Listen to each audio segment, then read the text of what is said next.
कि देश के 24 करोड़ 54 लाख से अधिक असंगठित श्रमिकों ने ई श्रम पोर्टल पर पंजीकरण कराया है। उन्होंने कहा कि पोर्टल का मुख्य उद्देश्य असंगठित श्रमिकों का राष्ट्रीय डेटाबेस तैयार करना है, जिससे लोगों को सामाजिक सुरक्षा और कल्याणकारी योजनाओं का लाभ मिल सके। सभी पंजीकृत असंगठित श्रमिक प्रधानमंत्री सुरक्षा बीमा योजना के अंतर्गत 2 लाख रुपए दुर्घटना बीमा लाभ पाने के हकदार होंगे। राज्यसभा में अल्पसंख्यक मामलों के मंत्री मुख्तार अब्बास नकवी ने कहा कि 2014 में नरेंद्र मोदी के प्रधानमंत्री बनने के बाद भ्रष्टाचार और लाल फीताशाही व्यवस्था समाप्त हो गई है।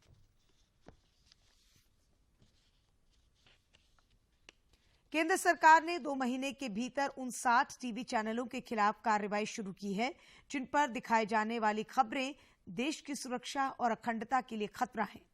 सूचना और प्रसारण राज्य मंत्री एल मुरुगन ने राष्ट्र विरोधी गतिविधियों को बढ़ावा देने वाले समाचार चैनलों के बारे में एक पूरक प्रश्न के जवाब में आज राज्यसभा में ये जानकारी दी। उन्होंने कहा कि जिन चैनलों के खिलाफ कार्रवाई की गई है उनमें यूट्यूब चैनल और फेसबुक अकाउंट्स भी शामिल हैं।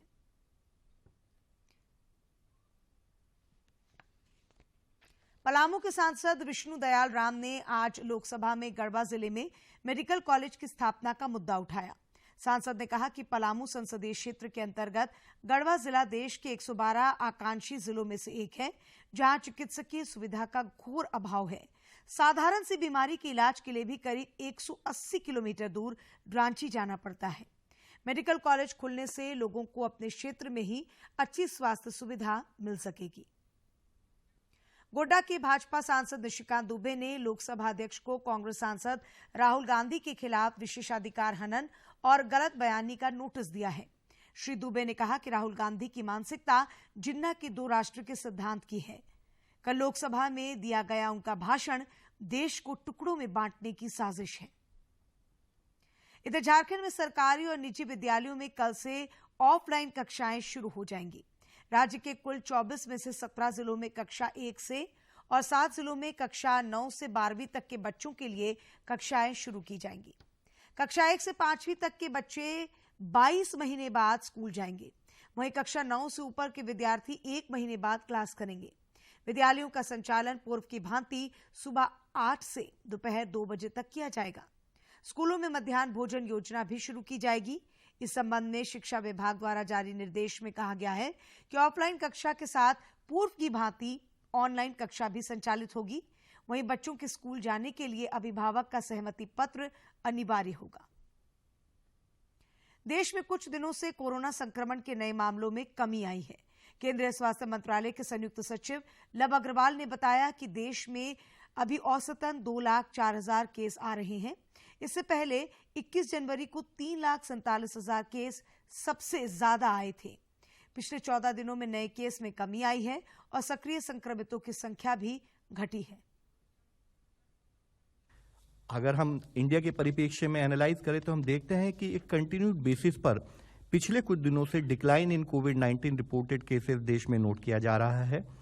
एक्टिव केसेस की संख्या भी कम होते होते 15,33,000 के करीब पहुंच चुकी है। एवरेज डेली केसेस अगर एक हफ्ते का औसतन निकाले देखें तो देखते हैं करीब 2,04,000 केसेस के करीब रिपोर्ट हुए हैं। केस पॉजिटिविटी भी पिछले एक हफ्ते में 12.98% के करीब नोट की गई है। हम अगर देखें कि जहां हमारे यहाँ 21 जनवरी को एक हाईएस्ट नंबर ऑफ केसेस जो कि इस सर्च के समय पे नोट किया गया था, तब 3,47,000 केसेस आए थे। यह पिछली जो हमारी सर्च थी उसकी तुलना में, जो कि 4,14,000 केसेस की थी 7 मई के समय में पिछले वर्ष, उसके तुलना में कुछ कम है। और पिछले 24 घंटे का डेटा एनालाइज करें तो हम देखते हैं कि देश में 1,72,433 केस रिपोर्ट हुए। इधर झारखंड में पिछले 24 घंटों के दौरान 601 नए कोरोना संक्रमित मरीजों की पहचान की गई, जबकि 1,189 लोग स्वस्थ हुए।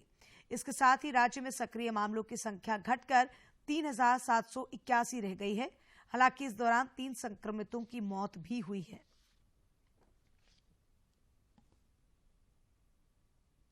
देश में कोविड के खिलाफ जारी जंग में टीकाकरण अभियान तेज गति से चल रहा है।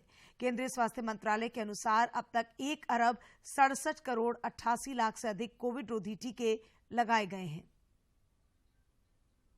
वैक्सीनेशन का कवरेज सुचारू रूप से कार्य करा जा रहा है।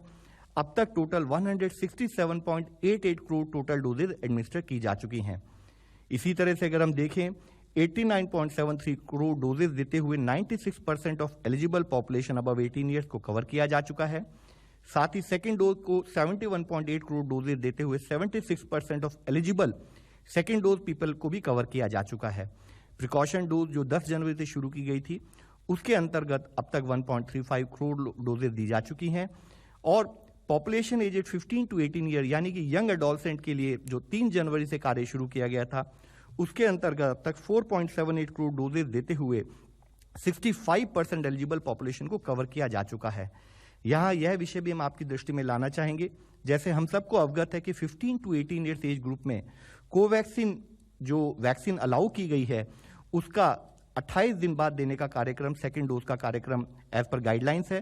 तो जिसके तहत सेकेंड डोज हम आपके द्वारा सबसे रिक्वेस्ट करना चाहेंगे, जिन लोगों ने फर्स्ट डोज ली है वह सेकेंड डोज अगर उनका टाइम पीरियड पूरा हो गया है तो वह सेकेंड डोज भी लें और इसके साथ ही बचे हुए यंग एडल्ट यंग एडोलसेंट हम उनसे भी रिक्वेस्ट करना चाहेंगे वह भी 15 टू 18 ईयर में 100% कवरेज के लिए आगे आएं और वैक्सीन लें।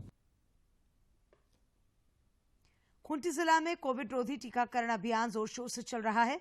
जिले के उपायुक्त ने कहा कि सभी के सकारात्मक सहयोग एवं सक्रिय प्रयासों से हम निश्चित ही 100% टीकाकरण महाअभियान को सफल बनाएंगे। स्वास्थ्य विभाग की टीम द्वारा जिले के सुदूरवर्ती क्षेत्रों में हर स्तर पर आमजनों को जागरूक कर सुगम रूप से योग्य लाभुकों को कोरोना का टीका लगाया जा रहा है।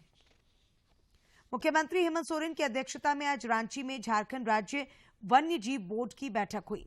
इस बैठक में मुख्य सचिव सुखदेव सिंह समेत अन्य वरीय पदाधिकारी मौजूद थे। वन्य जीव संरक्षण को लेकर बैठक में कई मुद्दों पर चर्चा हुई। इस दौरान मुख्यमंत्री ने विभागीय अधिकारियों को आवश्यक दिशा निर्देश भी दिए। राज्य के वित्त खाद्य आपूर्ति मंत्री रामेश्वर उरांव आज खूंटी में आयोजित जन सुनवाई कार्यक्रम में शामिल हुए। कार्यक्रम में कांग्रेसी कार्यकर्ताओं के साथ जिले की कुछ नगर क्षेत्र की महिलाएं बिजली बिल में गड़बड़ी को लेकर मंत्री से मिली। साथ ही जिले में कृषि से जुड़े कृषक मित्र और शिक्षा विभाग से जुड़ी कई अवकाश प्राप्त शिक्षिकाएं भी पहुंची थी। उन्होंने मंत्री से गुहार लगाई कि उनके बिजली बिल की गड़बड़ियों को सुधरवाया जाए। साथ ही महिला शिक्षिकाओं ने कहा कि उनके शिक्षण काल का अर्जित अवकाश का मामला अब भी जिला शिक्षा विभाग की फाइलों में बंद पड़ा है। श्री उरांव ने सभी फरियादियों की समस्याओं के समाधान का भरोसा दिया। करेंगे लोगों से के बीच बैठ करके और फिर पार्टी के कुछ लोगों को लेकर के पदाधिकारियों के साथ बैठेंगे। जिन जिन विभाग के पदाधिकारियों का मामला बनता है उनके साथ बैठेंगे और जो समस्याएं उभरी हैं जन सुनवाई के समय में उसका निराकरण कराएंगे। उद्देश्य यही है इस जन सुनवाई कार्यक्रम का। तो आज ये मेरा पहला जन सुनवाई हुआ। मैंने शुरू किया खूंटी जिला से, कल गुमला जाऊंगा, इसी तरह से अन्य जिलों में भी बाद में जाऊंगा।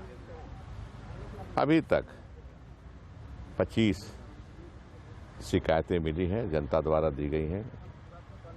हम लोग रजिस्टर में नोट किए और फिर जिन्होंने पिटीशन दिया उनको भी रखे हैं।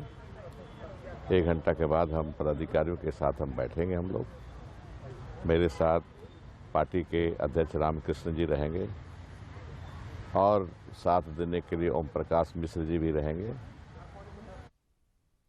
इधर राज्य के ग्रामीण विकास मंत्री आलमगीर आलम ने हजारीबाग और रामगढ़ में पार्टी नेताओं कार्यकर्ताओं की समस्याएं सुनी। इस दौरान हजारीबाग में पंचायत सचिव के अभ्यर्थियों ने भी ग्रामीण विकास मंत्री के समक्ष अपनी समस्याएं रखी। राज्य में खान एवं भूतत्व विभाग ने डिस्ट्रिक्ट मिनरल फाउंडेशन की कार्यप्रणाली को बेहतर करने के लिए international forum for environment sustainability and technology IFOREST के साथ आज MOU किया है। MOU के तहत IFOREST डिस्ट्रिक्ट मिनरल फाउंडेशन की बेहतरी के लिए जानकारी और प्रशिक्षण मुहैया कराएगा। MOU पर राज्य सरकार की ओर से खान निदेशक अमित कुमार और IFOREST के CEO चंद्रभूषण ने हस्ताक्षर किए। मौके पर खान एवं भूतत्व सचिव पूजा सिंघल भी मौजूद थी।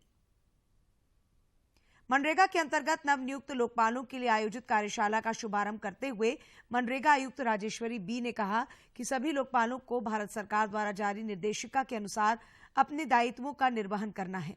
इसके लिए मनरेगा के हर पहलू को समझने के साथ ही लोकपाल की भूमिका की भी गहन जानकारी जरूरी है। भारतीय जनता पार्टी विधायक दल के नेता बाबूलाल मरांडी ने कहा कि धनबाद के निरसा के गोपीनाथपुर के खदान की स्थिति देखकर ही लगता है कि अवैध उत्खनन के इस खेल में पूरा प्रशासनिक महकमा शामिल है। पता चलेगा कि मामला कहाँ लैप्सेस है सर। लेकिन जिस ढंग से यहाँ कोयला की जो कटिंग हो रही है और जो लोगों ने यहाँ बताया, उससे तो मैं यही कह सकता हूँ, बिना ये सब लोग मिले हुए ये काम हो ही नहीं सकता सर। कोयला यहाँ से निकाल ही नहीं सकता है। जब तक सवाल विधानसभा में तो हर समय हम लोग उठाते हैं और जनता की अदालत में भी इस मामले को उठाते रहेंगे और उठाएंगे। अखिल भारतीय कांग्रेस कमेटी की राष्ट्रीय अध्यक्ष सोनिया गांधी ने झारखंड प्रदेश कांग्रेस कमेटी के लिए 17 सदस्यीय कोऑर्डिनेशन कमेटी के गठन को मंजूरी प्रदान कर दी है। पार्टी के राष्ट्रीय महासचिव केसी वेणुगोपाल ने बताया कि इस कमेटी के चेयरमैन प्रदेश कांग्रेस प्रभारी अविनाश पांडे होंगे, जबकि प्रदेश अध्यक्ष राजेश ठाकुर संयोजक होंगे। रांची विश्वविद्यालय का 35वां दीक्षांत समारोह का आयोजन कल 4 फरवरी को होने जा रहा है। डिग्री और गोल्ड मेडल प्राप्त करने वाले विद्यार्थियों का उत्साह देखते ही बन रहा है।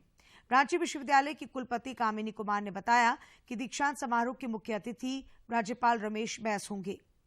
समारोह में 24,372 डिग्रियां दी जाएंगी।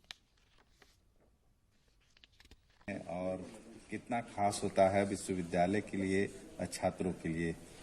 देखिए, ये रांची विश्वविद्यालय का 35वां दीक्षांत समारोह है और ये कल 4 फरवरी को होना है। इसको हम लोग ऑफलाइन मोड में कर रहे हैं क्योंकि सरकार से भी कुछ हम लोग को रियायत मिल गई है और बच्चे भी बहुत उत्साहित हैं क्योंकि वो खुद गवर्नर साहब से लेना चाहते हैं डिग्री, तो इसीलिए ये ऑफलाइन किया है हमने और जो भी कोविड के गाइडलाइन है उसको हम फॉलो करेंगे। ये जो दीक्षांत समारोह होता है ये विश्वविद्यालय के लिए बहुत बड़ा उत्सव है, सबसे बड़ा उत्सव है, क्योंकि इसी दिन हम बच्चों को पढ़ाई के उपरांत डिग्री देते हैं और उन्हें ये जीवन के यथार्थ से हम उसको भेंट कराते हैं आज ही के दिन। कितने लोगों को गोल्ड मेडल मिलना है और डिग्रियां लगभग? हाँ, इसमें करीब 79 बच्चों को गोल्ड मेडल है और 106 बच्चे इसके लिए हैं डीलिट और पीएचडी के लिए। झारखंड हाईकोर्ट में दुमका के तत्कालीन एसपी अमरजीत बलिहार के हत्यारों की याचिका पर सुनवाई हुई। हाईकोर्ट ने इस मामले में सभी पक्षों को सुनने के बाद अपना फैसला सुरक्षित रख लिया है। इस मामले की सुनवाई झारखंड हाईकोर्ट के न्यायाधीश जस्टिस रंगोन मुखोपाध्याय और जस्टिस संजय प्रसाद की बेंच में वीडियो कॉन्फ्रेंसिंग के जरिए हुई। मामले में एसपी अमरजीत बलिहार के हत्यारों ने हाईकोर्ट में याचिका दाखिल कर दुमका कोर्ट के फैसले को हाईकोर्ट में चुनौती दी है। याचिका में कहा गया है कि निचली अदालत द्वारा दिया गया फैसला न्याय संगत नहीं है और बिना पुख्ता सबूतों के आधार पर उन्हें फांसी की सजा दी गई है। दोनों ही दोषियों ने अपनी रिहाई की मांग भी याचिका के माध्यम से की है। और अब बात मौसम की। राजस्थान में बन रहे पश्चिमी विक्षोभ का असर आज देर रात से झारखंड के विभिन्न हिस्सों में देखने को मिल सकता है। रांची स्थित भारतीय मौसम विज्ञान विभाग के वैज्ञानिक अभिषेक आनंद ने बताया कि अगले 24 घंटों में राज्य के उत्तर पूर्वी हिस्से में कुछ स्थानों पर भारी बारिश और ओलावृष्टि भी हो सकती है। तापमान रिकॉर्ड किया गया 29.9 डिग्री सेल्सियस जमशेदपुर में रिकॉर्ड किया गया, जबकि सबसे कम न्यूनतम तापमान 10 डिग्री सेल्सियस गढ़वा के कृषि विज्ञान केंद्र में रिकॉर्ड किया गया। बात करते हैं सिनेप्टिक फीचर की, तो जो वेस्टर्न डिस्टर्बेंस था, पश्चिमी विक्षोभ, जो कि उत्तर पाकिस्तान और उसके आसपास के क्षेत्रों में जिसका विस्तार था, उसके कारण एक induce low pressure area north west Rajasthan और उसके आसपास के इलाकों में बना है। 3 तारीख में आपको जैसे ही ये सिस्टम झारखंड की तरफ बढ़ेगा तो आपको थंडरस्टॉर्म और लाइटनिंग के इवेंट भी देखने को मिल सकते हैं।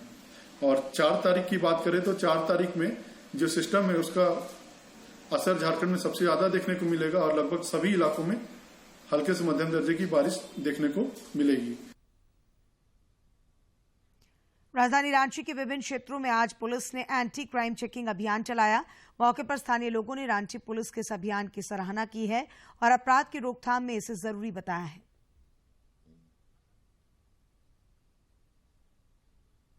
सीआईजी टीम ने एक सैन्य कर्मी से ठगी करने के आरोपी साइबर अपराधी को गिरिडीह से गिरफ्तार कर जेल भेज दिया है।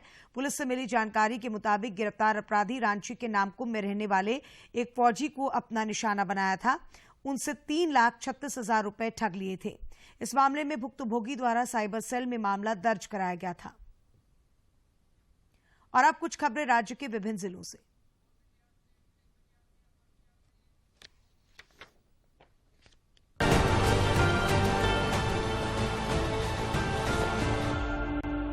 पश्चिमी सिंहभूम जिले की गुजरी थाना क्षेत्र के सिदमा टीमना पहाड़ी क्षेत्र में पुलिस जवानों और पीएलएफआई उग्रवादी दिनेश गोप के दस्ते के बीच मुठभेड़ हुई है। मुठभेड़ में पुलिस को भारी पड़ता देख उग्रवादी भाग खड़े हुए। एक मुठभेड़ हुई है जिसमें दिनेश गोप के दस्ता के साथ मुठभेड़ हुई है।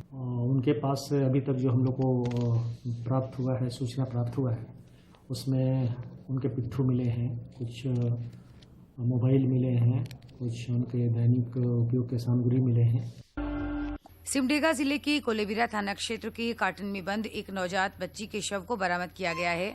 पुलिस मामले की छानबीन में जुटी है। आदिवासी बहुल सिमडेगा जिले में बांस के कारीगरों की तकदीर बदलेगी। इनकी पारंपरिक कलाओं को निखारकर आधुनिक कला में बदलने में जिला प्रशासन की ओर से हर संभव मदद दी जा रही है।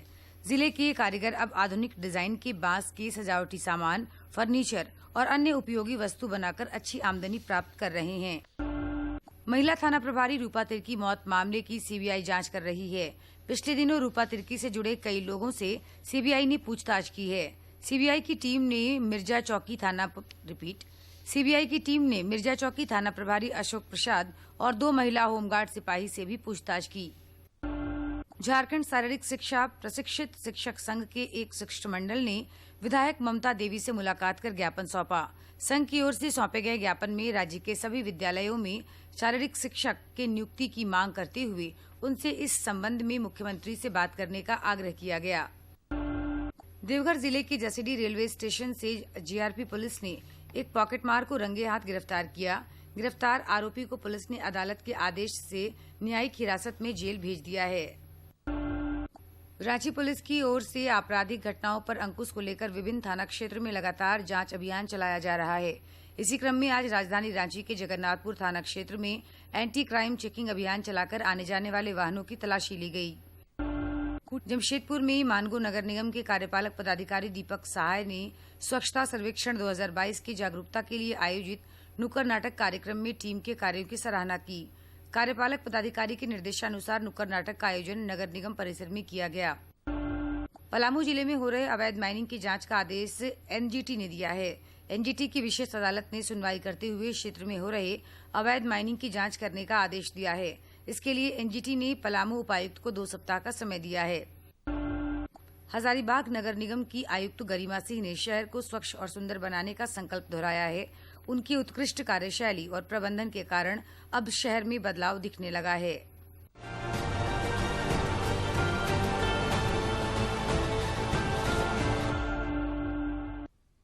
लातेहार के उपायुक्त की अध्यक्षता में सामान्य अनुकंपा पर नौकरी देने को लेकर जिला स्तरीय अनुकंपा समिति की बैठक हुई।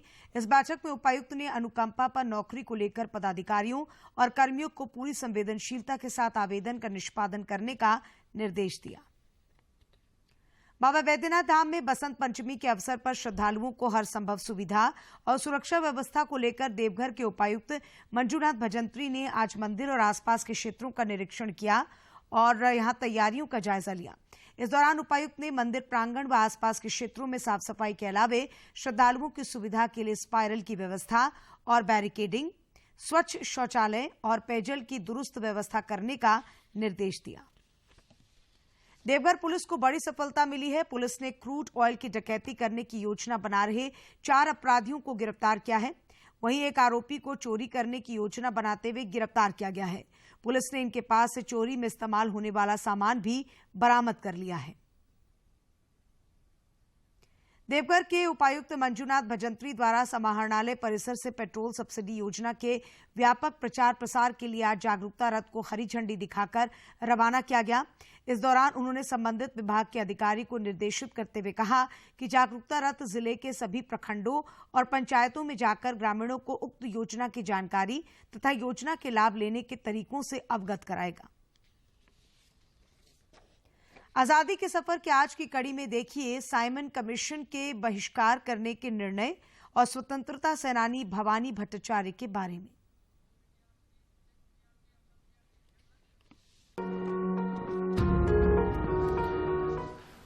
3 फरवरी 1928 को साइमन कमीशन बंबई पहुंचा।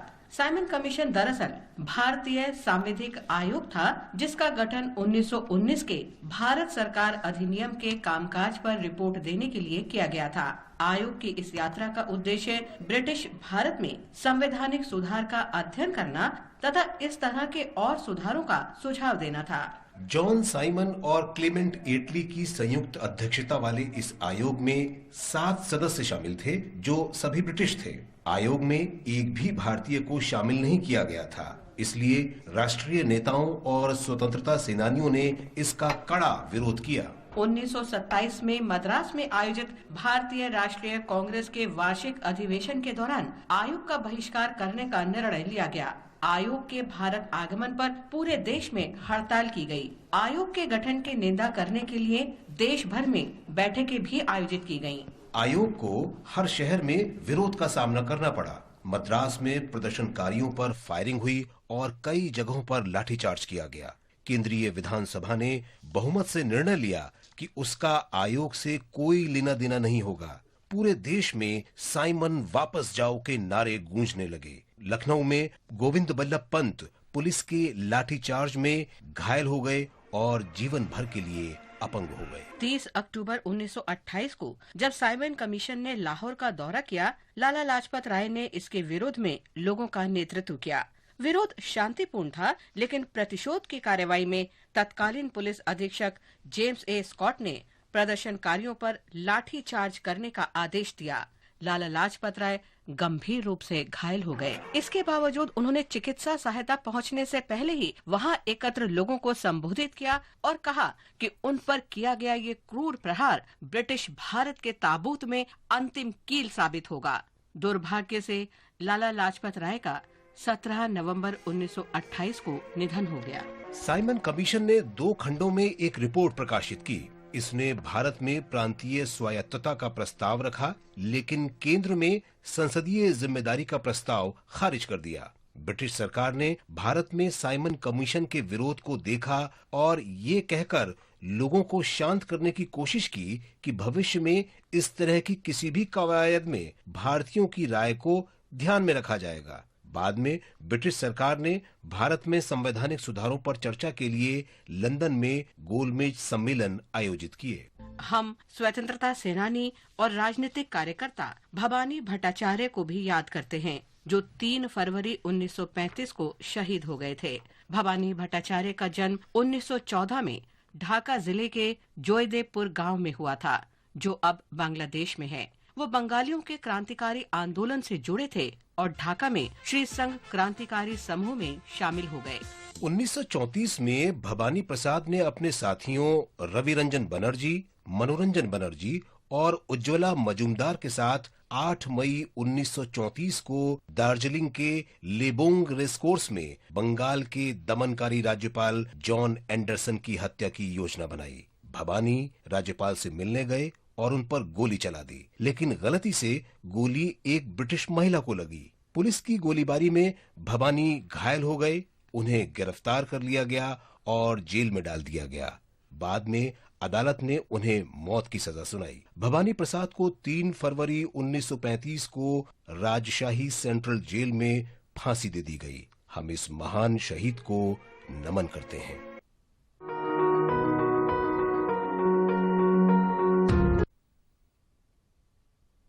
और अंत में मुख्य समाचार एक बार फिर, लेकिन उससे पहले बात करते हैं खूंटी की। खूंटी जिला अंतर्गत टोड़ांग खेल गांव में एक आम बगीचा में वृक्षों की कटाई का स्थानीय ग्रामीणों ने पुरजोर विरोध किया है।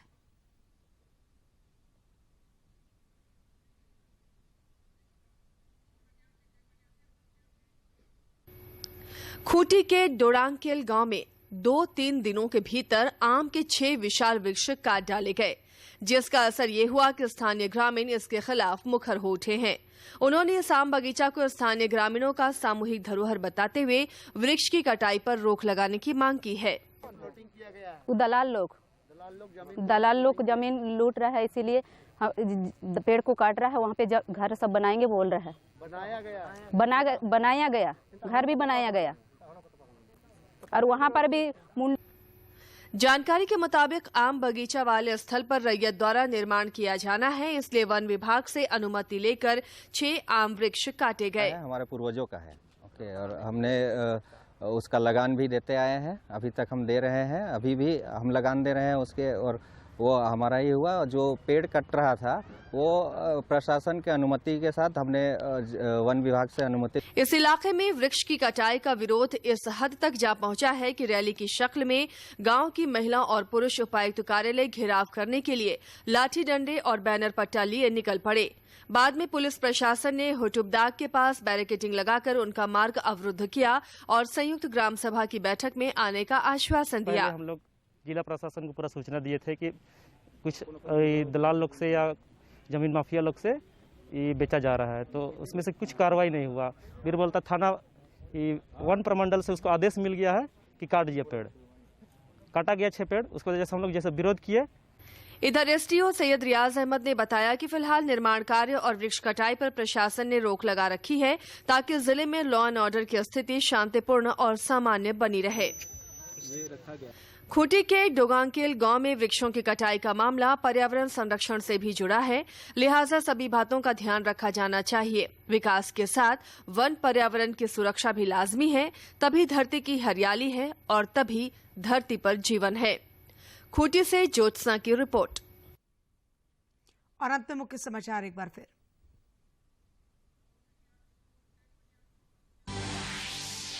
राज्यसभा में राष्ट्रपति के अभिभाषण के धन्यवाद प्रस्ताव पर चर्चा। देश के 24 करोड़ 54 लाख से अधिक असंगठित श्रमिकों ने ई श्रम पोर्टल पर कराया पंजीकरण। झारखंड में कोविड-19 प्रोटोकॉल के तहत 17 जिलों में कल से खुलेंगे 1ली से लेकर 12वीं तक के स्कूल।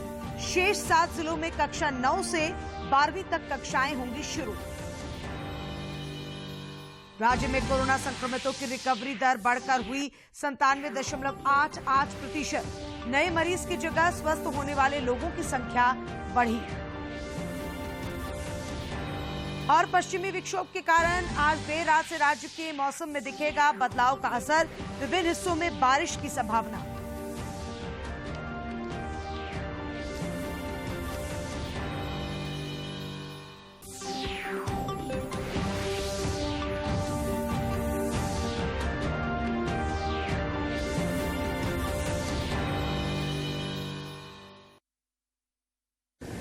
माँ कब आएगा? अभी आएगा। अरे बोलो ना माँ कब आएगा? बोला ना अभी आ जाएगा। ये ले आ गया कुआं। अरे कुआं नहीं माँ, हमारे घर नल से जल कब आएगा? नल से जल? अरे गुड्डी बहुत जल्दी आएगा पानी। जल जीवन मिशन आ चुका है। हम 1 कदम उठाएंगे तो सरकार 10 कदम उठाएगी। सच? तुम्हारे मुंह में घी शक्कर। घी शक्कर नहीं माँ, स्वच्छ जल। 2024 तक देश के सभी 19 करोड़ घरों में पहुंचेगा पीने का साफ पानी।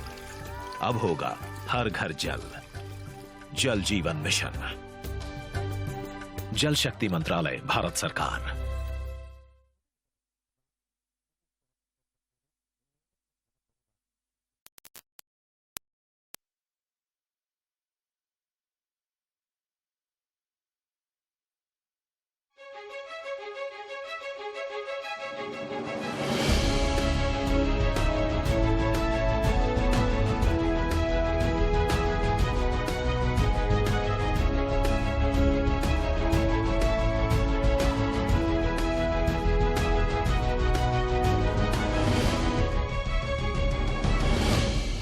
नमस्कार, जोहार। संथाल डायरी कार्यक्रम में आप सभी का हार्दिक स्वागत है। हमारा देश कृषि प्रधान देश है और यहाँ की 70% आबादी किसान है और उनके आय का मुख्य स्रोत खेती बाड़ी है। आज के इस अंक में हम आपको लेकर चलते हैं गिरिडीह के बेंगाबांध गांव में, जहाँ के किसान जैविक खेती कर कैसे लाभान्वित हो रहे हैं। आइए देखते हैं एक फीचर के माध्यम से। भारत एक कृषि प्रधान देश है और यहाँ की